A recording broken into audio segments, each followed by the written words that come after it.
Yes, Kenya. Tamu sana, yes. William Ruto's 100 days in power are coming to a close. Kenyans have started rating William Ruto's scorecard. I want us to listen to some Kenyans before we continue. His Excellency President William Ruto campaigned on the Hustler platform. He believed that the dynasties had led in full disregard of the interests of the common man and woman. Now that he has ascended to power, it is clear that he has quickly forgotten the ladder of humility that propelled him to power. No need to look far. Most of those he has appointed to plumb government positions are not hustlers. Their net worth declarations of millions of shillings, billions of shillings during the vetting tell us a lot. The cost of daily commodities such as maize flour, sugar, cooking oil, fuel, electricity, and others has skyrocketed. The campaign promise to bring down the price of commodities like maize to 1 shilling has not happened. In fact, rather, we are reducing the price of maize flour. Instead of reducing, we are actually now feeding Kenyans with poisonous GMOs. Since this government took over power, almost every Kenyan is crying that life is getting more difficult. Jobs scarce, money becoming more rare. It seems that the David of today is either not competent or not ready to build the temple for the Lord, as his hands is already soiled.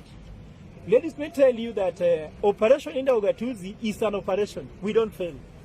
Anybody doubting will wake up in June and find when this government in trouble.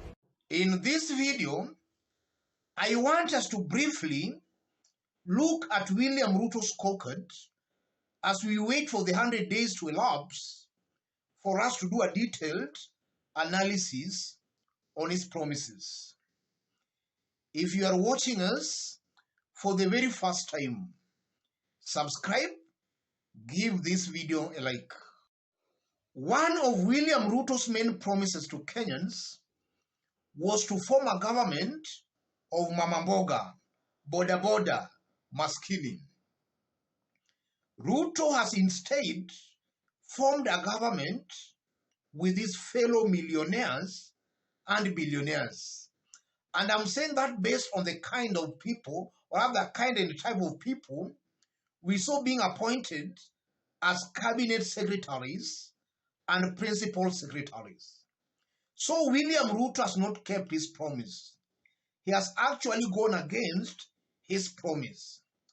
And closely related to that point, William Ruto has also gone to an extreme length of expanding the size of his government. And he has expanded it not to accommodate hustlers, but to accommodate more millionaires and billionaires. On that pledge and promise alone, Ruto has not lived up to the promise. He has let the hustlers down on that. When William Ruto was campaigning, he promised to lower the cost of living. And he was on record saying, immediately nikiweka Biblia chini. He was on record saying that. The truth of the matter, upon him being sworn in as the president, cost of living has gone up. In fact, he himself removed some subsidies on fuel and on unga. Life has actually become more unbearable for the so-called hustlers. So this government that was meant to be a hustler government is actually hurting the hustlers more than the government William Ruto was saying was a dynastic government. Uhuru Kenyatta's government was pro-people. William Ruto's government comes out as against the people. It's not a government favoring the people. And when William Ruto was campaigning, He was very consistent of attacking Uhuru Kenyatta and the Azimio team. And he used to tell Kenyans that kazi ni kazi, musidharau kazi ya maskini. William Ruto was quite often quoted as saying kazi ni kazi. As the president, Ruto does not believe kazi ni kazi. Recently, when he was launching some housing projects in Kibra, he announced the abolition of kazi mtaani. And in his own words, he described kazi mtaani kama ya kuokota takataka hapa na pale, hapana. So as the president, William Ruto believes strongly that kazi sio kazi. When he was campaigning, he believed kazi ni kazi, and he used to attack Uhuru and Raila Odinga kwa kudharau kazi ya maskini. So on that again, William Ruto has made a U-turn. He has turned against what he used to preach before he became the president. And that, in my honest opinion, shows William Ruto was not serious about this whole thing of hustler narrative, kazi ni kazi. It was just a clever political gimmick and a trick he was using to get votes from these naive Kenyans, and actually these Kenyans gave him votes. Now as the president, William Ruto, maybe he has forgotten he used to say kazi ni kazi. A confirmation that in the first place, he never believed or even meant it. And just as I've been saying, a leader should have some beliefs he is ready and willing to die for. William Ruto, for the about 90 days he has been in power, William Ruto has shown a good example of a leader who does not believe on anything. He has no belief or anything he is ready and even willing to die for. If you compare a William Ruto who was campaigning for the presidency and a William Ruto who is now the president, you can even be tempted to think that these are totally two different personalities. Ruto has clearly changed, and I believe he has now dumped these hustlers. In what we can say, use and dumped. He has used them, and now he feels he does not need them.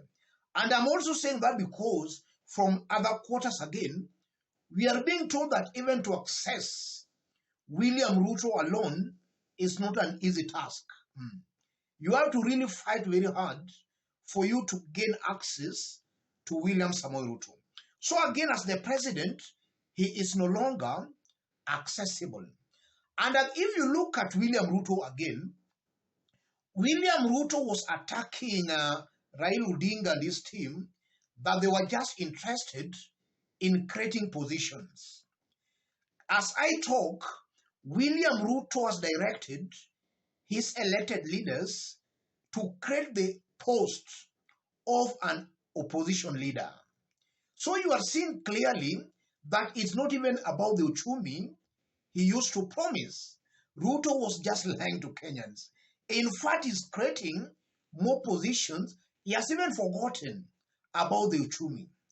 And the way William Ruto packaged these campaigns, he was attacking some Kenyan leaders who he believes were just ethnic leaders ganging up against him. If you look at the nature of appointments in William Ruto's government, you are seeing a clear example, a typical example of a tribal kind of a government, of an ethnic government.